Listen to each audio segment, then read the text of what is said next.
Hola y bienvenidos a Través de la Biblia con Les Feldick.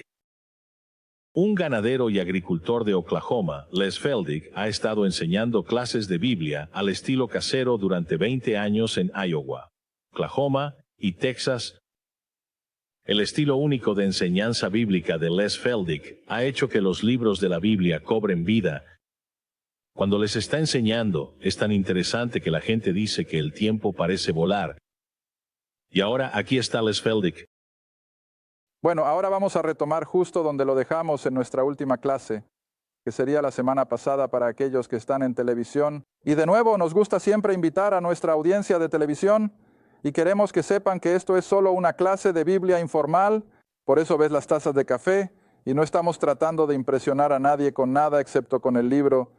Y siempre estamos muy agradecidos con la audiencia del estudio porque, como he dicho tan a menudo, simplemente no podría hacer esto sin ellos. Y no solo su apoyo en oración y todo lo demás, sino simplemente el hecho de que proporciona un ambiente de aula. Y creo que esto es lo que ayuda a todos, incluso en televisión, a sentirse parte de esto, que no estamos aquí para predicarle a nadie. No estamos aquí para gritarles ni para alzar la voz. Solo con suerte enseñamos el libro y somos no denominacionales en nuestro enfoque. A veces probablemente incluso cruzo esas líneas de mi propio trasfondo, pero no puedo evitarlo porque tengo que basarme en lo que dice el libro y no en lo que alguien me ha enseñado a decir que dice. De nuevo, para aquellos que se están sintonizando recientemente, recuerden que todas las lecciones pasadas desde Génesis 1 hasta donde hemos llegado en Hechos están disponibles en video. Podemos conseguirte el audio si lo deseas. No los tenemos en inventario porque tenemos muy poca demanda por los audios, pero podemos darte el audio. Y ahora Jerry y su familia han conseguido listos para la impresora. Tenemos 10 en nuestras manos, así que nos encantaría que nos llamaras y te los enviaremos por correo. Bueno, Hechos capítulo 2 y estábamos en el versículo 23. Cuando me detuve y siempre me quedo sin tiempo, por supuesto, pero quiero que miren las dos palabras en el medio de ese versículo. Él fue entregado por el consejo determinado. Ahora esa palabra consejo se escribe con una SE, así que denota una reunión de mentes, ¿verdad? Porque cuando tienes ese tipo de consejo, eso es lo que estás haciendo. Ahora el consejo determinado y la presciencia de Dios. ¿Y qué significa esto? Bueno, Pedro acaba de acusar a Israel de haber matado a su Mesías, pero Dios fue tomado por sorpresa. No.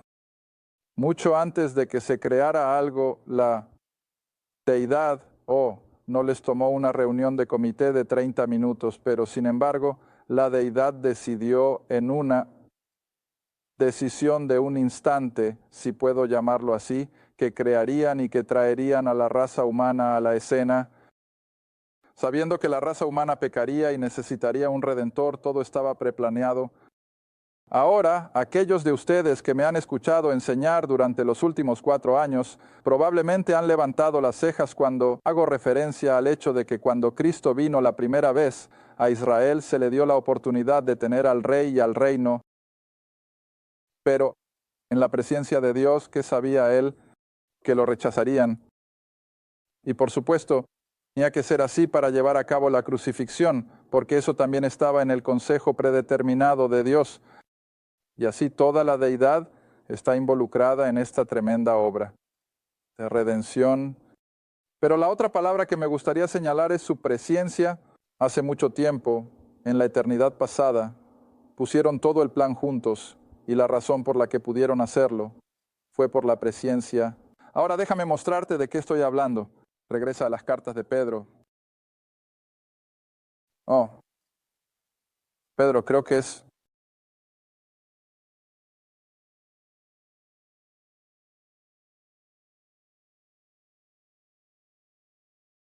¿Puedo encontrarlo? Pedro. No pongo a Pedro. Tenía razón la primera vez. Primera Pedro capítulo 1. Primera Pedro capítulo 1. Empezaremos directamente con el versículo 1. Pedro. Capítulo 1, versículo 1. Donde Pedro comienza, Pedro, un apóstol de Jesucristo, a los extranjeros, Ahora, aquí hay otro punto que siempre me gusta mencionar. Siempre hay que darse cuenta. ¿Quién está dirigida a una escritura en particular? Así que ahora Pedro no está escribiendo particularmente a los gentiles, él está escribiendo a judíos que están en la dispersión. Y así, Pedro a los extranjeros dispersos por Ponto, Galacia, Capadocia, Asia y Bitinia. Versículo 2, los elegidos, el grupo de judíos creyentes, elegidos no según la predestinación, sino según qué presciencia. Y mira, eso hace toda la diferencia en el mundo. Dios, en su presciencia, sabía lo que cada uno de nosotros, cada persona que está viendo esta noche en televisión, cada persona en este mundo que ha vivido o que vivirá, haría con su oferta de salvación. Es así de simple, por más complejo que sea, pero él sabía lo que Israel haría. Él sabía mientras traía a la pequeña nación a la escena a través de Abraham, Isaac y Jacob, él sabía lo que iban a hacer. Y en su presciencia, ves, todo se uniría de acuerdo a su plan. Pero no es que les quitara su elección. Era que él sabía lo que iban a hacer con su elección. Y eso hace toda la diferencia en el mundo, en toda esta idea de la elección y demás.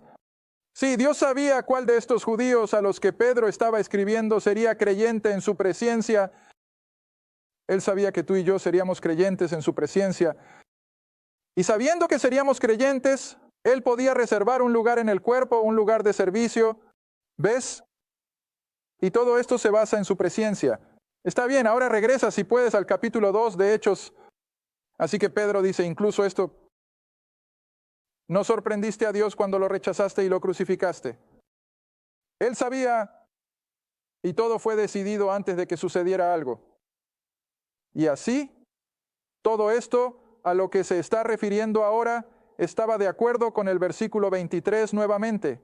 El consejo determinado, el pleno acuerdo de la deidad y la presciencia de Dios, ustedes, la nación de Israel, han tomado y con manos malvadas lo han crucificado y lo han matado. Ahora, hice el comentario en el programa anterior, ¿cómo te gustaría estar bajo ese tipo de acusación domingo tras domingo? Confío en que ninguno de ustedes lo haga. No creo que ninguno de ustedes esté sentado escuchando predicaciones que digan, ustedes mataron al Hijo de Dios. Pero Pedro sí lo hace. Él lo está acusando sin rodeos. Ustedes lo mataron. Está bien, versículo 24. A quien Dios ha resucitado, habiendo soltado los dolores de la muerte, porque no era posible que él fuera retenido o atrapado por ella. No podía ser, él era Dios. Pero Pedro está señalando que a pesar de que habían matado a su rey, su Mesías, no frustraron a Dios, porque Dios lo resucitó de entre los muertos, y sabían por el Salmo 110, versículo 1, que Dios lo había llamado de vuelta al cielo, listo para regresar y aún capaz de darles el reino. Ahora, esto es lo que tienes que entender mientras estudias estos primeros capítulos de los Hechos. Pedro va a confirmar absolutamente su muerte, sepultura y resurrección. Pero yo mantengo, y puede que haya quienes no estén de acuerdo conmigo, pero no pueden estar en desacuerdo conmigo, a menos que puedan probarme con las Escrituras que estoy equivocado. Pero en ningún lugar de aquí Pedro atribuye la salvación a su muerte, sepultura y resurrección. Él simplemente lo afirma como un hecho, que este Mesías que vino a ellos, lo mataron. Pero eso no detuvo a Dios, porque Dios lo resucitó de entre los muertos y Él está vivo. Está bien, ahora mantén ese pensamiento en mente mientras avanzamos. Versículo 25, porque David vuelve a los Salmos otra vez. David habla de Él, es decir, de Cristo. Siempre vi al Señor delante de mí, porque está a mi diestra, para que no sea conmovido. Por eso se alegró mi corazón, y mi lengua se regocijó.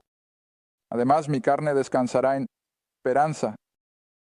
Ahora, ten cuidado aquí. Pedro no está hablando de sí mismo, ni tampoco David. David no se está refiriendo a sí mismo. Él está citando, podrías decir, a Cristo. Si él hubiera estado en esas situaciones, y te lo mostraré. Aquí en un momento. Así que cita los Salmos donde David dice, porque no dejarás mi alma en el infierno, es decir, los 3 días y 3 noches que estuvo en el paraíso. Y creo que describimos todo eso en lecciones anteriores. Ni permitirás que tu santo vea corrupción. Me has dado a conocer los caminos de la vida, me llenarás de alegría con tu rostro. Ahora Pedro vuelve a hablar en primera persona y dice, hombres y hermanos, déjenme hablarles libremente del patriarca David, de quien acaba de citar en los Salmos, que él, David, está tanto muerto como sepultado. David no estaba diciendo que la muerte no podía retenerlo, ¿ves? Porque David está muerto y sepultado y su sepulcro está con nosotros hasta el día de hoy. Pero el versículo 30 ahora entonces, siendo que un profeta. Ahora la mayoría de la gente no piensa en la profecía que sale de los Salmos. Están llenos de profecía, tanto como Isaías, Daniel y los demás. Es un libro de profecía así como de canción. Y así dice, siendo un profeta y sabiendo que Dios le había jurado con un juramento que de los frutos de sus lomos, según la carne, es decir, a través de la línea de la casa de David, y hemos enseñado todo eso en el pasado, levantaría a Cristo para que se sentara en su ¿qué? Trono. Ahora, ¿quién se sienta en un trono? Un rey. ¿Y a qué se refiere Pedro? Su rey que crucificaron, lo mataron. Dios lo levantó de entre los muertos. ¿Y qué más puede ser? Su rey. ¿Ves? Está bien, ahora sigamos. Versículo 31. Él, David, viendo esto antes, versículo, habló de la resurrección, Cristo. ¿Ves eso? David no estaba hablando de sí mismo. Él estaba hablando de Cristo, que la muerte no podía retenerlo. El infierno no pudo retenerlo porque Dios lo iba a levantar de entre los muertos. Está bien, así que de nuevo, versículo 31, viendo esto antes, habló de la resurrección de Cristo, que su alma, el Señor Jesucristo, ¿no?, fue dejada en el infierno, ni su carne vio corrupción. Ahora, esto sorprende a algunas personas, porque en esa mañana de resurrección María Magdalena no lo reconoció y dicen, bueno, sabes, debe haber sido un fantasma o un espíritu, y hasta los discípulos pensaron eso al principio, pero escucha, la única razón por la que María no pudo reconocerlo fue por la oscuridad antes del amanecer, por una parte, y en segundo lugar, todo lo que María podía recordar era la horrible desfiguración que había sufrido en esa cruz. Mientras la sangre había estado fluyendo, lo habían azotado, ¿recuerdas? Las 39 latigazos. La carga del pecado había sido puesta sobre él, y Isaías lo dice tan claramente que él fue más desfigurado que cualquier ser humano en la historia. Y esa fue la última imagen que María tuvo de Jesús. Y sin embargo, en esa mañana de resurrección, mientras él está allí y ella piensa que es el jardinero, él simplemente había sido sanado de todo ese abuso. Ahora se veía más o menos normal. Él todavía tiene las marcas de los clavos, por supuesto. Y María simplemente no podía juntar todo eso. Pero era el mismo Cristo que fue crucificado y enterrado, aunque ahora en un cuerpo resucitado en lugar del cuerpo anterior a la resurrección. Pero es la misma persona, es el mismo Cristo. Está bien, ahora entonces el versículo 32. Este Jesús, el que matasteis, el que Dios resucitó de entre los muertos, a este Jesús Dios lo ha resucitado, de lo cual todos nosotros somos testigos. Ahora, recuerda que hice el comentario hace varios programas que si hay una prueba de la resurrección, creo que la que se destaca sobre todas las demás es el hombre Pedro mismo. Pedro, ¿ves? En la noche del arresto y la condena, ¿qué hace? Traiciona. Él jura incluso con un juramento que no lo conoce. Y los levitas se dispersaron por miedo a perder la vida y no puedo culparlos. Pero ¿ves eso después de la resurrección? Tienen una valentía que nadie puede sacudir. ¿Y por qué la prueba de la resurrección? Veo a cada uno de nosotros, y le dije a mi clase anoche, estamos viviendo en un tiempo en el que tengo miedo. Y odio decirlo, pero creo que es verdad, que incluso aquí en nuestra amada América podría suceder mucho más rápido de lo que muchos de nosotros quisiéramos pensar, que de repente nosotros, como creyentes que creemos en la Biblia, podríamos encontrarnos bajo mucha presión, podríamos encontrarnos bajo mucha persecución, y puede llegar muy rápido. ¿Estamos listos? ¿Estás tan dado a la esperanza? Y el poder de la resurrección hace que no tengas miedo de lo que pueden hacerle a este cuerpo de carne. Ahí es donde deberíamos estar. Quiero decir, no deberíamos tener miedo a la muerte, porque, después de todo, la muerte solo va a ser temporal. Gracias al poder de la resurrección, y ahí es donde están estos 12 hombres ahora, nada los asusta. Roma no los asusta. A los judíos no les tienen miedo, porque el poder de la resurrección, prueba de ello. Está bien, ahora sigamos. El versículo 33, nuevamente refiriéndose a este Jesús en el 32. En el versículo 33 dice, por lo tanto, estando exaltado a la diestra de Dios y habiendo recibido del Padre la promesa del Espíritu Santo. Mira, vuelve a Juan 14, donde dice, les enviaré un consolador. Y habiendo recibido ahora la promesa del Padre o del Espíritu Santo, ha derramado esto que ahora ven, oyen. ¿Qué es lo que están viendo y oyendo? El poder y la manifestación del Espíritu Santo que descendió para que estos galileos sin educación puedan hablar en todos los idiomas y dialectos del mundo conocido en ese entonces. Y eso fue solo una parte, por supuesto. Van a continuar con muchos de los otros signos y maravillas que Jesús realizó. De nuevo, para probar que Dios estaba en todo esto, ¿ves? Versículo 34. Porque dice, David no ha ascendido. Los salmos no se referían a David, se referían a Cristo. Porque David no ha ascendido a los cielos, pero él mismo dice, ahora cita el Salmo 110, versículo 1. El Señor dijo a mi Señor, siéntate a mi diestra hasta, o para un segundo. ¿Qué tipo de palabra es hasta? Palabra de tiempo. Oh, estás aprendiendo. Esa es una palabra de tiempo. Él no va a estar sentado a la diestra del Padre para siempre y para siempre. Llegará un día en que Él se levantará de esa posición sentada porque Él va a dejar el cielo. Él va a regresar a este planeta y aún va a ser el rey de ese reino prometido.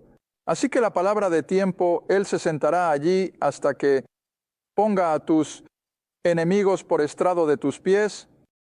Está bien, ahora nos estamos acercando a una porción de la Escritura que ha sido, creo, tan totalmente confundida por casi todos los grupos, y simplemente lo vamos a tomar por lo que dice, no lo vamos a espiritualizar, no lo vamos a alegorizar. Vamos a dejarlo justo donde está y lo vamos a tomar por lo que dice, versículo 36, versículo 36. Por lo tanto, debido a todo lo que acaba de suceder, Israel ha tenido al Mesías durante 3 años realizando señales, maravillas y milagros. Lo crucificaron, Dios lo resucitó de entre los muertos, y ahora, de acuerdo a su promesa, ha enviado al Espíritu Santo. Todo está encajando. Quizás, por lo tanto, ahora cada vez que veas por lo tanto, ¿en qué piensas? Bueno, ¿qué es entonces? ¿Qué acaba de pasar? ¿Ves? Debido a lo que Pedro acaba de repasar, por lo tanto, ahora mira lo que toda la casa de Israel. ¿Quién es ese?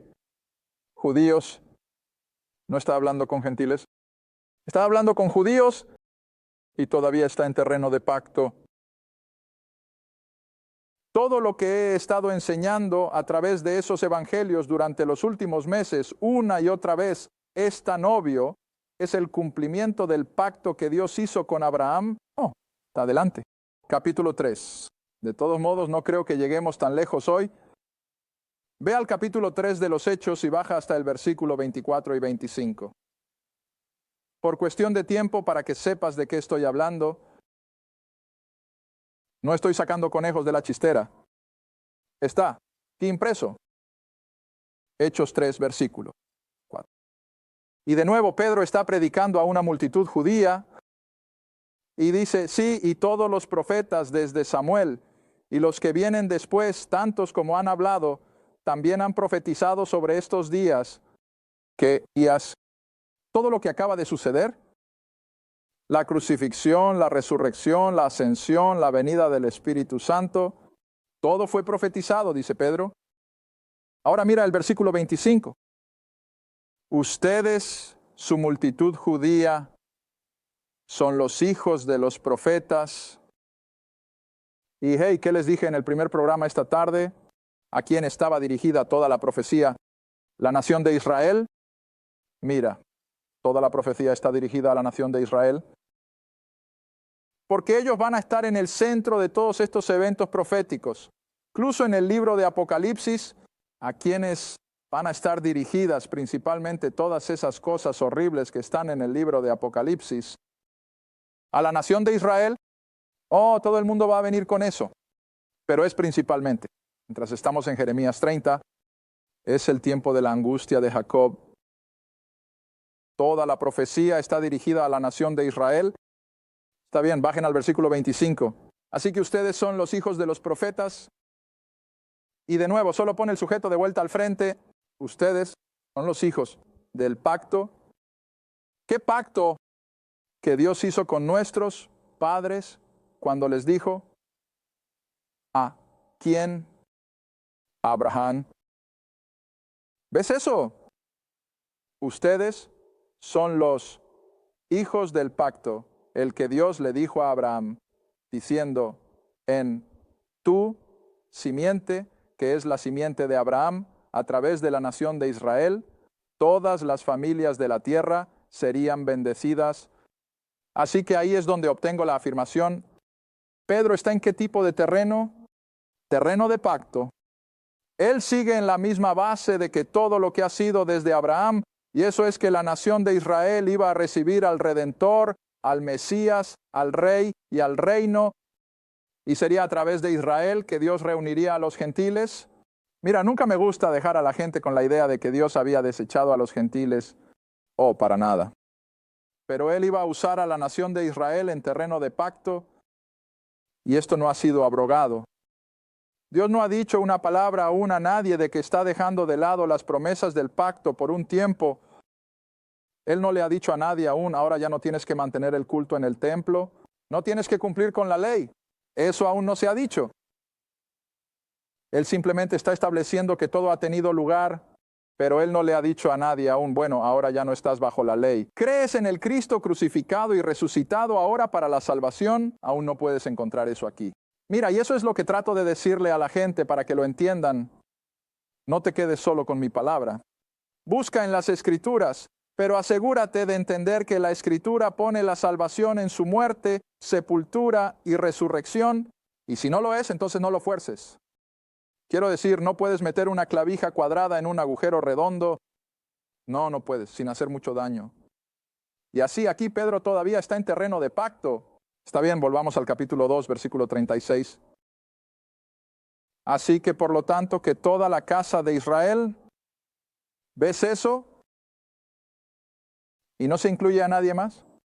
Él está hablando solo a judíos, como te mostré en el programa anterior, creo que era 1119. Ellos fueron por todas partes predicando la palabra solo a judíos. Bueno, esto es seguro que es solo para judíos, que Dios ha hecho a ese mismo Jesús a quien ustedes que hicieron crucificado. ¿Ves eso? Ahora, para comparar, esto es lo que tenemos que hacer. Creo que tengo un momento. Mira conmigo a Gálatas. Romanos, Corintios, Gálatas.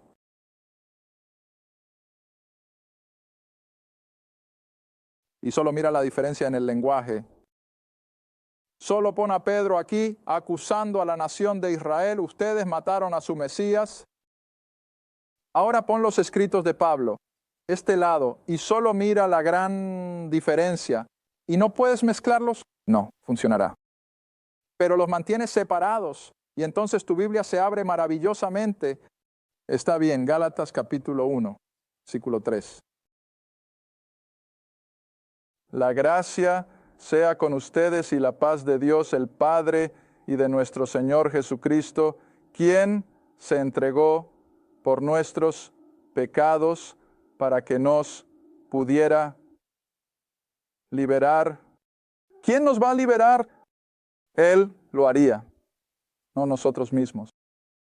Para que nos pudiera liberar de este mundo malvado presente, según la voluntad de Dios y nuestro Padre. ¿Ves a dónde quiero llegar? ¿Qué dice Pablo? Él se entregó, Él dio por nosotros. ¿Qué dice Romanos? Él mostró su amor hacia nosotros en que, mientras aún éramos pecadores, ¿qué hizo? Él murió por nosotros. Y ese es el tema de Pablo. ¿Y qué está diciendo Pedro? Ustedes lo mataron. ¿Ves la diferencia? Oh, es tan diferente como el día y la noche. Y ¿por qué la gente no puede ver eso? El sermón de Pedro simplemente no encaja con la doctrina de Pablo en absoluto, y no se suponía que fuera así. Dios aún no había revelado el mensaje de Pablo. Todavía es un secreto guardado en la mente de Dios. Está bien, no voy a tener tiempo para llevarlo tan lejos como quiero, pero iremos hasta que se acabe el tiempo. Lo retomaremos la próxima semana.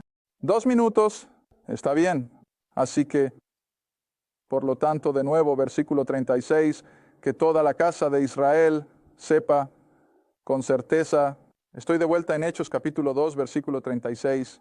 Que la casa de Israel sepa con certeza que Dios ha hecho a ese mismo Jesús, a quien ustedes crucificaron, tanto Señor como Cristo. Ahora, ¿cuál es la otra palabra para Cristo en griego? Mesías. ¿Ves? Él sigue afirmando que Israel crucificó a su Mesías prometido, y de hecho así fue. Está bien. Versículo 36. Ahora, cuando oyeron esto, oyeron que habían crucificado a su Mesías. Ahora, ¿quieres recordar que Pedro no está hablando solo a 40 o 50 personas? Probablemente tiene miles de personas ahí enfrente de él en todo ese complejo del templo.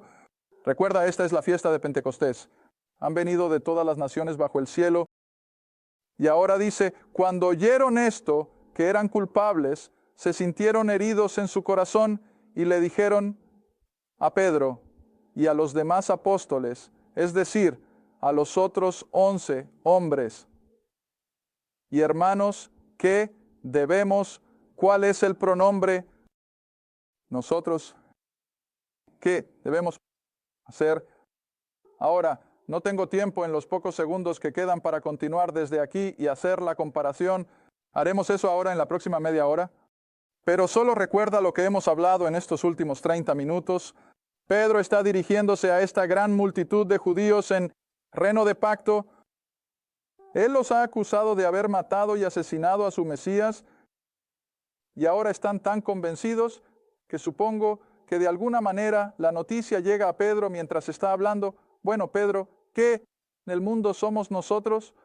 Y quiero que recuerdes ese pronombre que se supone que debemos hacer.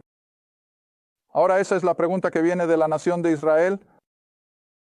Está bien, se acabó el tiempo. Gracias por ver A Través de la Biblia con Les Feldick, un estudio bíblico semanal. Si deseas más información sobre los ministerios Les Feldick, un estudio bíblico en tu área, o sobre este programa, escribe a Ministerios Les Feldick, Ruta 1, Caja 760, Quinta, Oklahoma, 74552. Esa es la Ruta 1. Caja 760, Quinta, Oklahoma, 74552.